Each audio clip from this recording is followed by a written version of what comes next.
यानी सब कुछ दिखावा है, सब कुछ यहाँ लोगों को खुश करने के लिए, लाइक्स के लिए किया जा रहा है। पर देखो एट द एंड जीवन तो हमारा ही है। बिल्कुल। बंद कमरे में ना तो हमारे हमारा फेसबुक साथ देगा, ना हमारे दुख को इंस्टाग्राम दूर करेगा, वो उसकी लड़ाई हमको खुद लड़नी पड़ेगी। तो प्रस्तुत करने लगे। बिल्कुल, ये चीज़ें रहती हैं मैम।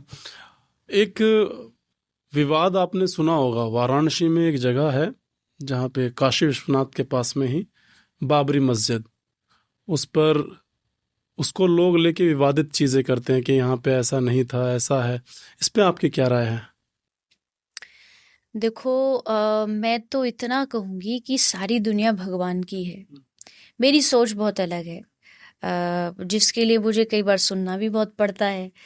पर मैं कहती हूँ कि दुनिया का जो कण कण है वो ईश्वर का है, और उस जगह पर जहाँ आपकी श्रद्धा हो, उस श्रद्धा रूप आप अपने इष्ट को, अपने आराध्य को, उनकी सेवा करिए, उनकी पूजा करिए।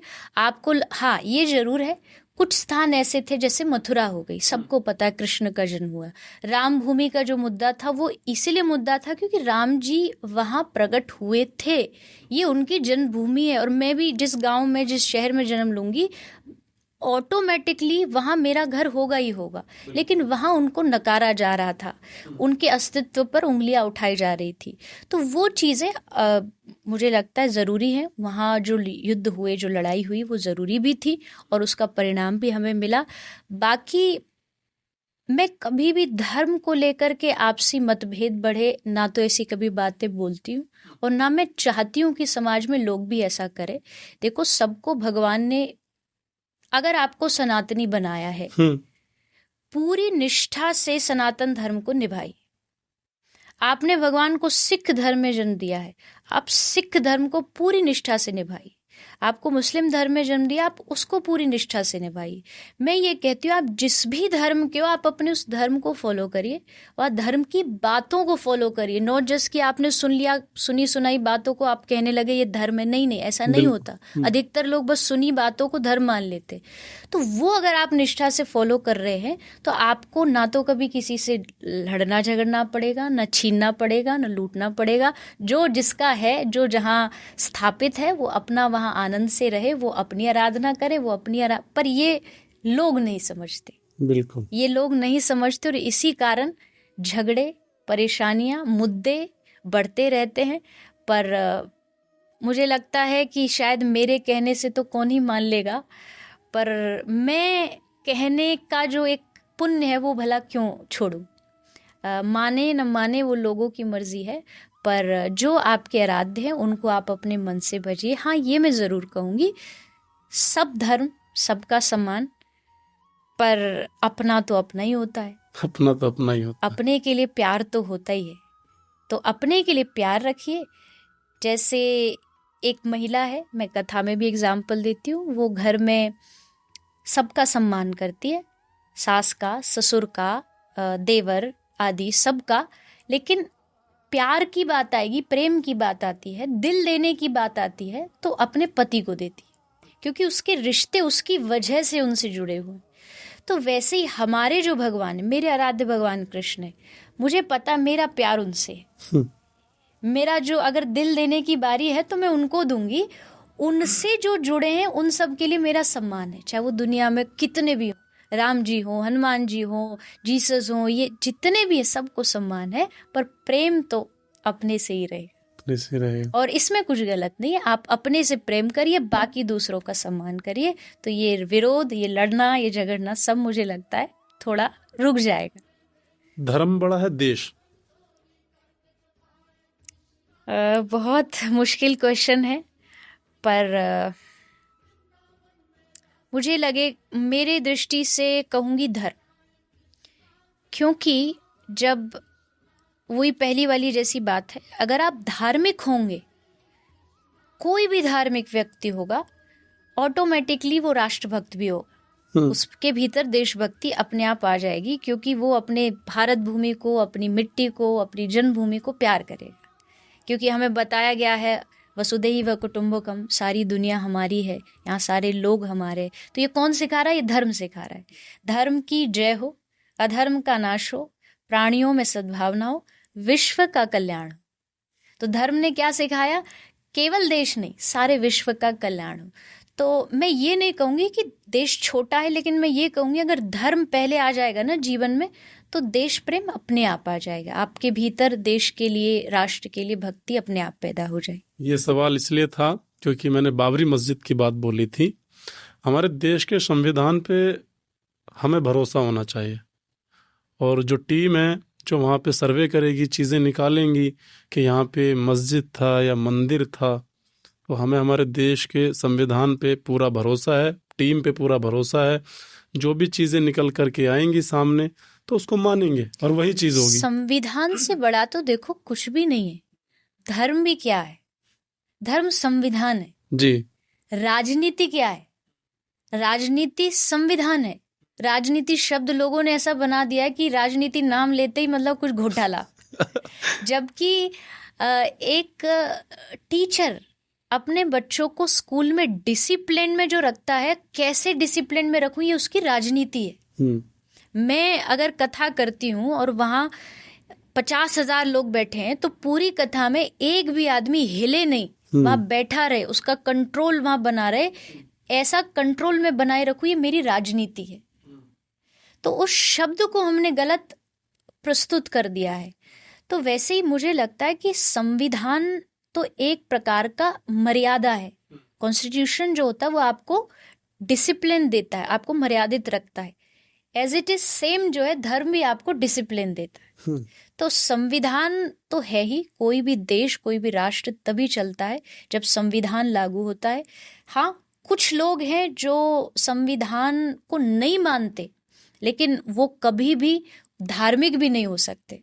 संविधान को मानना पड़ेगा, क्योंकि हम एक राष्ट्र में जीते हैं, हम यहाँ, हमारे कुछ दायित्व हैं, हमारे कुछ कर्तव्य हैं। तो इसके लिए मुझे लगता है धर्म और संविधान ये भी एक ही है, अनुशासन है, अनुशासित रखना धर्म का और संविधान का काम।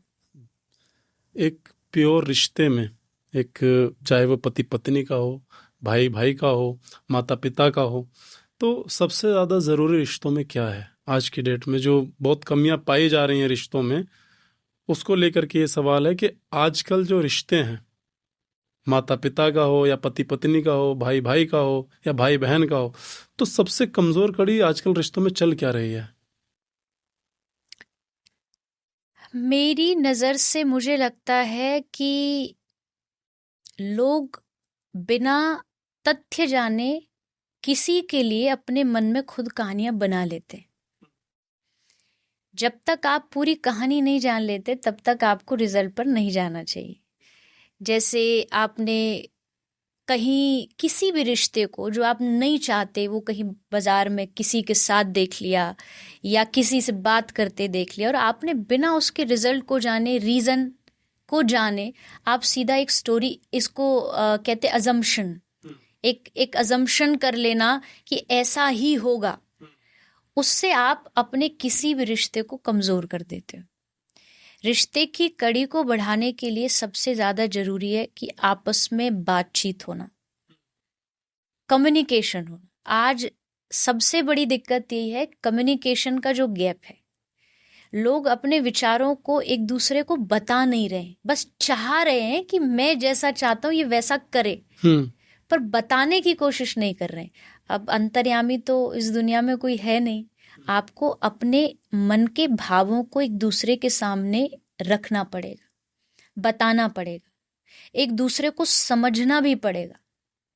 नहीं तो बात यह है कि सारी दुनिया आज समझाने के लिए तैयार है, समझने के लिए तैयार नहीं। और जहाँ समझने की बात आती है, वहीं जाकर के फिर रिश्ते कमज़ोर पड़ जाते हैं। और कभी कभी ऐसा भी हो जाता है कि हम कई रिश्ते ही ऐसे गलत चुन लेते हैं कि सारा जीवन बस गांठ बांधने में ही निकल जाती है। वो बार बार टूटते हैं, बार बार गांठ बांधी जाती है, और ऐसे रिश्ते कभी भी मजबूत नहीं हो सकते, क्योंकि एक बार गांठ लगने के बाद वो बात कहाँ रहती है, वो मज़ा कहाँ रहता है। तो वो गांठ आए, वो रस्सी टूटे, उससे पहले ही आपसी बातचीत करिए, संवाद। संवाद होगा तो कहानी आगे बढ़ेगी। आज संवाद नहीं है, आज कम्युनिकेशन नहीं है। तो उस संवाद को ऐसा बनाइए, जैसा अभी मैंने एक बात पहले कही, आप पहले के समय में सबसे बड़ा दान कन्यादान, रक्तदान, पर आज के समय में परिवार को बचाना है तो एक ही दान है, वक्त का दान। वक्त का दान करो, समय निकालो अपने जीवन में से थोड़ा समय निकाल के। और जो बड़ी बड़ी शहर, बड़े बड़े सिटी हैं, यहाँ तो हे प्रभु क्या ही हो रहा है भगवान जाने, क्योंकि पता ही नहीं है घर परिवार में कब माँ बाप आए, कब बच्चे आए, कब स्कूल जा रहे हैं। इवन इतने ज़्यादा पैसे कमाने के लालच दौड़ में एक ऐसी रेस चल रही है आगे बढ़ने की कि पेरेंट्स को ये नहीं पता बच्चा कौन सी क्लास में पढ़ रहा है।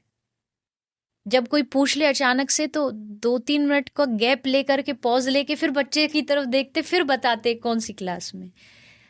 तो आप क्या ही कमा रहे हो, बिल्कुल आप क्या दे के जा रहे हो बच्चे को। ये बड़ी बड़ी बिल्डिंगें देना बच्चों का भविष्य नहीं होता। बच्चों को एक ऐसा जीवन देकर के जाइए जो चिंता मुक्त हो, डिप्रेशन से मुक्त सोसाइटी देकर के जाइए। जबकि आजकल हम डिप्रेशन से भरी हुई सोसाइटी बना रहे हैं। हर गली में, हर मोहल्ले में, हर सोसाइटी में हर तीसरा चौथा जो बच्चा है, जो युवा है, वो आज डिप्रेस्ड है। इतना ज़्यादा डिप्रेस्ड है, उसका कारण ये है कि लोग आपस में घर में बैठ के संवाद नहीं करते, समय नहीं निकालते। और समय नहीं है ऐसा नहीं है उनके पास समय, पर वो समय का मिसयूज कर रहे हैं, गलत जगह पर यूज कर रहे हैं। और बाहर वाले जितने लोग हैं वो आते हैं और समझा कर जाते हैं। तो एक लाइन थी इस पे कि कहाँ मिलता है कोई समझने वाला, जो भी मिलता है समझा कर चला जाता है। बिल्कुल आजकल यही कमियां चल रही हैं, लोग आपस में ना तो समझने को तैयार हैं, ना ही समझाने को। अच्छा, समाज के प्रति लोग अपनी जिम्मेदारियां ऐसे भूल गए हैं जैसे समाज में वो रहते ही नहीं है, है ना।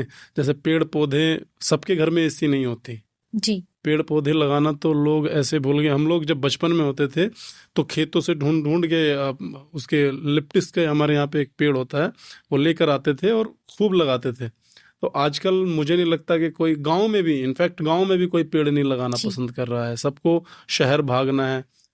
कारण मुझे लगता है एक तो लैक ऑफ नॉलेज जो उनको स्कूल में नहीं दी जा रही। आज के जो बड़े बड़े कॉन्वेंट स्कूल हैं उनको बस अच्छी डिग्री चाहिए, अच्छे मार्क्स चाहिए। अच्छा समाज बनाना ये बहुत बड़ी जिम्मेदारी है। तो ये जब तक एक तो पेरेंट्स और टीचर, ये दोनों जब तक ये जिम्मेदारी नहीं लेंगे, जैसे आप बच्चों को सिखा, देखो बच्चा क्या करता है, बच्चा एक गीली मिट्टी होता है, आप उस पे गीले मिट्टी, गीले सीमेंट पे जो भी छाप छोड़ दो छप जाएगी।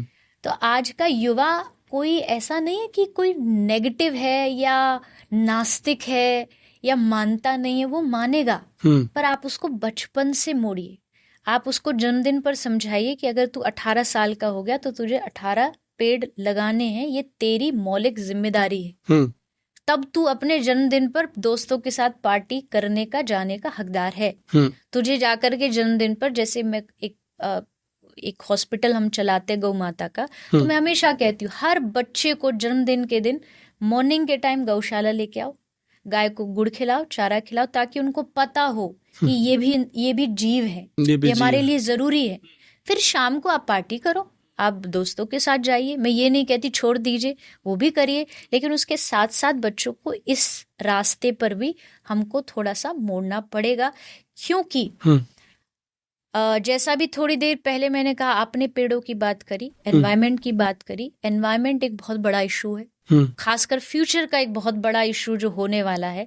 हमको लग रहा है हम विकास कर रहे हैं, हम बड़ी बड़ी बिल्डिंगें बना रहे हैं, लेकिन जब लेने को शुद्ध हवा ही नहीं बचेगी तो क्या करोगे इन सब का? बिल्कुल। पीने को प्योर पानी नहीं बचेगा तो क्या करोगे आप, कहाँ जाओगे? और फिर आगे आगे आने वाली जो पीढ़ी है वो आज के लोगों को, पीढ़ी को दोष देगी कि हमारे लिए कैसी दुनिया छोड़ करके गए। बिल्कुल। तो उस दोष से बचना है तो पहले से ही हमें थोड़ा समझना है, अपने वातावरण, अपनी प्रकृति, एनवायरनमेंट को शुद्ध रखना चाहिए। ये बहुत अच्छी बात कही आपने। न सिर्फ पेड़ बल्कि अपने बच्चों को ये सिखाएं कि जन्मदिन पे आप गौशाला जाएं, जानवरों से प्यार करो। जी, गाय ही नहीं, जितने भी जानवर हो, जितने चाहे जितने भी जानवर बिल्कुल पक्षी हैं, सबसे आप प्यार करो, क्योंकि उसको आने वाले समय में ये याद रहेगा हर जन्मदिन पे कि मुझे सबसे पहले ये काम करना है। जी, और जब ये चैन बनेगी, जब चैन बनेगी तो समाज में बदलाव आएगा। बिल्कुल और लोग समझते हैं कि अब पेड़ लगा दें, बस हो गया, पानी दे दिया, एक दिन दूसरे दिन पानी देखने तक नहीं जाते कि वो पेड़ कैसा है कैसा नहीं। तो न सिर्फ पेड़ लगाएं बल्कि जीव जंतुओं सबसे प्यार करें और अपनी जिम्मेदारी को निभाएं, ताकि आने वाली पीढ़ियों को ये सारी चीज़ों का आनंद लेने का समय मिले, जो कि बहुत जल्दी, बस ये पीढ़ी जिस तरीके से चल रहे हैं लोग, पहले अगर 45 डिग्री चला जाता था, गर्मी तापमान चला जाता था, तो लोग सोचते थे यार अब की बार गर्मी क्या कितनी हो गया। ज्यादा है। और इस बार 51 पॉइंट कुछ डिग्री गया दिल्ली में, या पता नहीं किस जगह पे तो गया, हाँ मैंने जी, पढ़ा 50 से 52 पहुंच गया पहुंच दिल्ली में। गया। और किसी को कोई कोई चर्चा नहीं, कोई परवाह नहीं, बस लोग स्टेटस लगा रहे हैं कि 52 डिग्री। जैसे क्या मिल गया लोगों को इस चीज में? देखो, हम सोशल मीडिया पे बैठे वैसे तो अभी, पर हर चीज़ का एक अच्छा और बुरा दोनों तरीके होते हैं। और सोशल मीडिया ने एक जो बहुत बुरी चीज़ सिखाई है, अच्छी तो है ही है, पर बुरी एक बहुत बड़ी, लोग की जिंदगी को बस फेक बना दिया है, नकली बना दिया है। मतलब सारी दुनिया नकली पने में बस जी रही है।